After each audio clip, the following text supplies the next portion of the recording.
Ako nga pala si Maki at ito ang K-Maki Unboxing Videos. Nag-unbox at nagre-review tayo ng smartphones, Bluetooth speakers, smartwatch, earbuds. What's up mga kigang? Medyo nalilito lang ako dito sa i-unbox natin ngayon kasi hindi ko alam kung smartwatch pa ba to or smartphone. Kasi halos nagagawa nyo na dito gaya ng internet browsing, text messaging, photo and video recording. Nandito na sa smartwatch na to.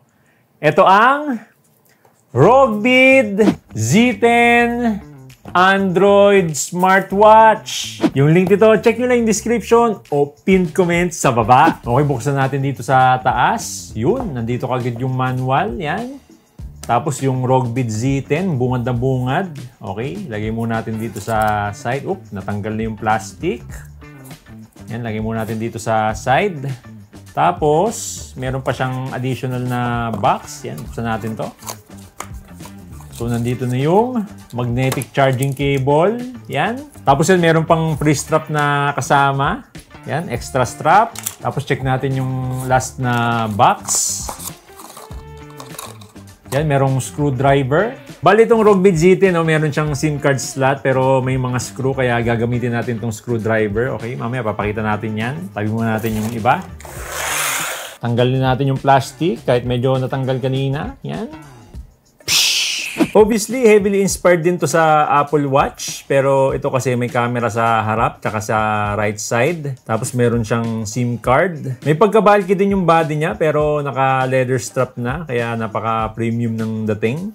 YouTuber ka ba na may at least 10k subscribers at gusto magkaroon ng 20,000 pesos na commission? Mag-register na kagad dito sa Shopee x YouTube Shopping Program. Yung link nasa description o pinned comment lang sa baba. Make sure ilagay nyo yung YouTube link ko as a referral para maging eligible kayo sa pag-claim ng 20,000 pesos na commission.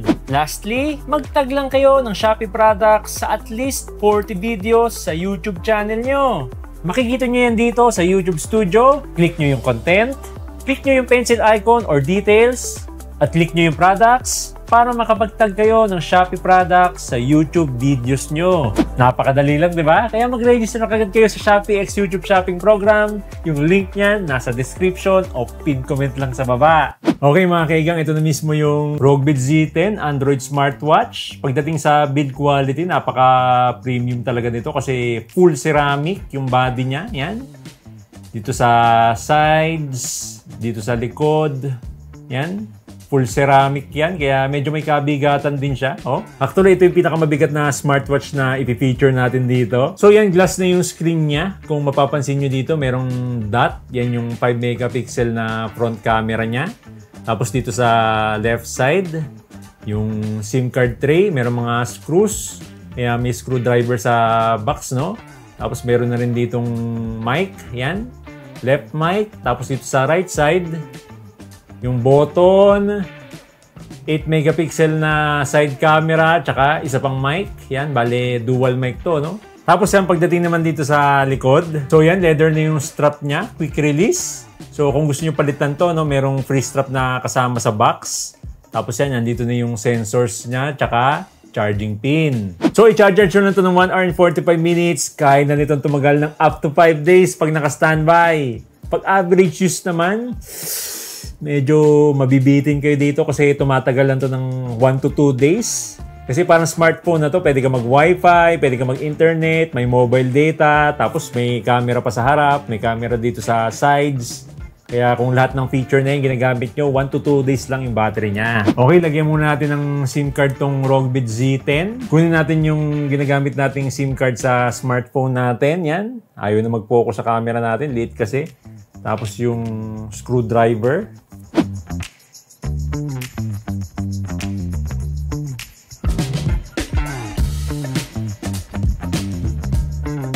So yun mga kaigang, pag in-on nyo itong Rogbit Z10, makikita nyo dito yung QR code ng GoFit app. Available na sa iPhone at Android. So dalawa yung QR code na makikita nyo dito. Ito yung pang-download ng app. Tapos yung pangalawa yung pang-pair ng phone sa app, no?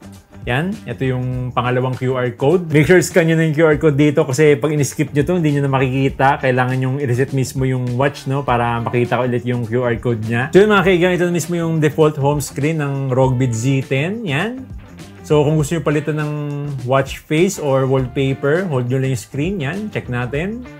So madami din ng mga naka-install dito. Yan, yun nga lang, kitang-kita yung bezel niya or yung border, no, pag light na wallpaper or watch face yung nilagay nyo.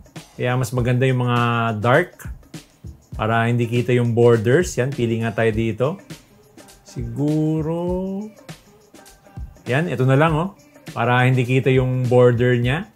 Kaya makapal yung bezel niya. Yan, para may space dun sa front 5 megapixel na camera, no? Yan, nakikita nyo dito sa top cam natin. Bali, naka 368 by 448 60Hz. AMOLED display na to. Powered by Android 9. So, para talaga tayo naka-smartphone dito kasi naka-Android na. Ginawa lang siyang smartwatch. So, yan, pag nag-swipe right tayo, dito natin makikita yung app, text, and call notifications. Kaya ako nasabing text and call notifications kasi LTE 4G ready na to. Yun nga, gaya ng pinakita natin sa setup, pwede mo siyang lagyan ng SIM card. Kaya pwede tayo mag-call at text directly dito sa Rogbit Z10 na parang smartphone. So yan, pag mag-swipe down tayo, dito natin makikita yung quick settings, no? Parang sa Android phone din. Yan, DND, airplane mode, Bluetooth, auto-rotate, location, main settings, yan. Tapos sa Wi-Fi, nakakonect na to sa Wi-Fi router natin. Tapos yan, pag mag-swipe right tayo, dito natin makikita yung Bluetooth connection natin, battery, tsaka yung signal, yan, yung 4G signal, LTE.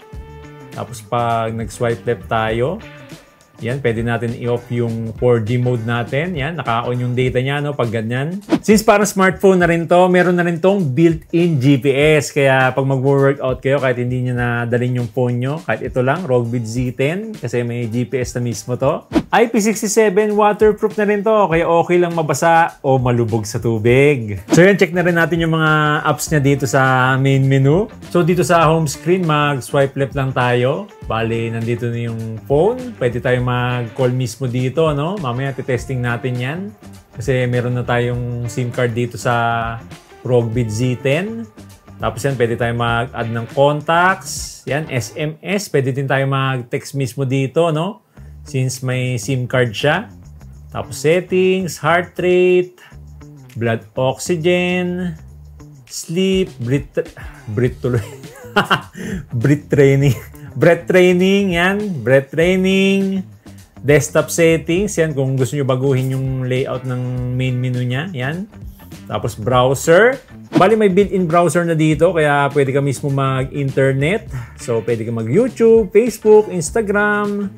Since meron na itong mobile data, tsaka Wi-Fi, itong Rogbit Z10 Android smartwatch. Nag-unbox at nagre-review tayo ng smartphones, Bluetooth speakers, smartwatch, earbuds.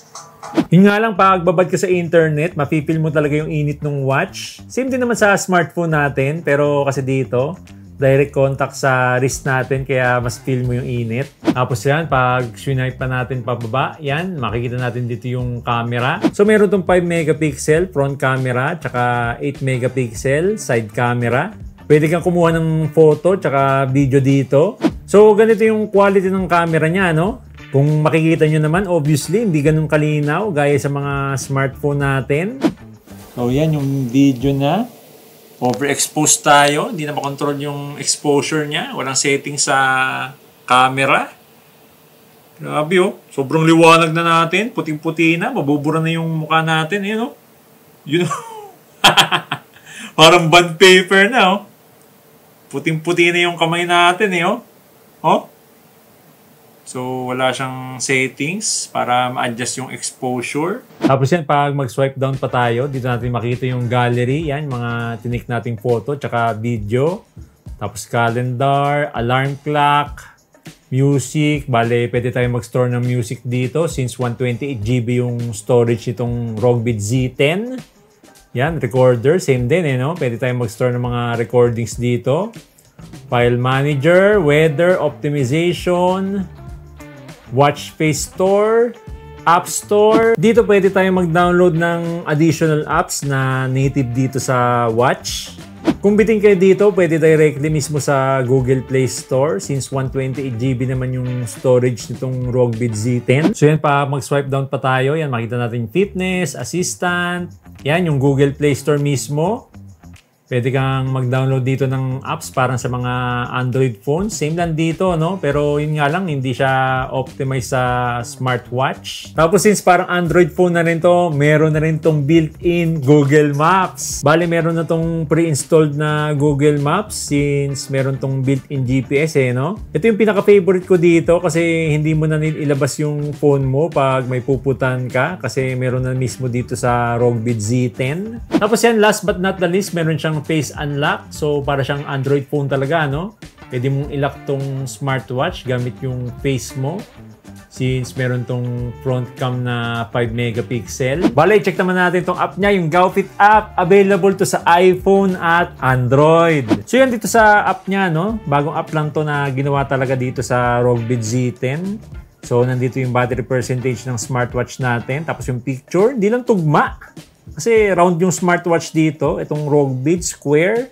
Tapos yan, nandito na yung health data natin. Step, heart rate, blood oxygen, diastance. Hindi rin tama yung spelling dito. Sana i-update nila to, no? Kasi bago pa lang naman tong app. Yan, diastance instead na distance. Weight, calories, sleep. Tapos yan, pagdating dito sa dial tab, yan, pwede tayong mag-download ng mga additional watch face dito. Yan, pili lang kayo. Pero mas maganda kung yung watch face dark para hindi masyadong kita yung border ng ROG Bit Z10. Kasi makapal yung bezel nito di ba? Nakita nyo kanina. Tapos yan, meron dito yung help. Yan kung paano i-unbind or i-bind yung smartwatch sa app. Tapos pagdating dito sa mine, yan, nandito yung mga iba't ibang settings. Silent mode. Ito, magagawa naman natin to lahat sa smartwatch since parang Android phone na rin to, no? So parang additional na settings lang dito sa app. Yan, brighten screen, meron na din sa app. Yan, auto measurement ng heart rate, unit switch, kung metric or inch, yan nakalagay dito. Metric or imperial dapat yung nakalagay dito, hindi inch. Tapos yan, feedback, permission settings. So, yun lang naman yung dito sa app niya. Napaka-basic lang. Kaya kung ayaw nyo na ilabas yung phone nyo, lalo na pag magko-commute, pwedeng-pwede itong ROG Bit Z10 as a smartphone alternative. Naka-AMOLED display, may dual camera, 128GB storage, built-in GPS at powered by Android 9. Pwede lagyan ng SIM card, LTE ready na, may Wi-Fi at pwede din mag-internet. Para ka talagang may smartphone na ginawang watch. Mga features sa smartphone, nilagay na dito sa ROG Bit Z10 smartwatch. Kaya tamang-tama, lalo na pag magko-commute kayo. No need na ilabas yung phone mo. Yung link nito nandun lang sa description o pinned comment sa baba. Kaya kayo mga kaigang, anong masasabi nyo dito sa ROG Bit Z10 Android smartwatch? Comment down below!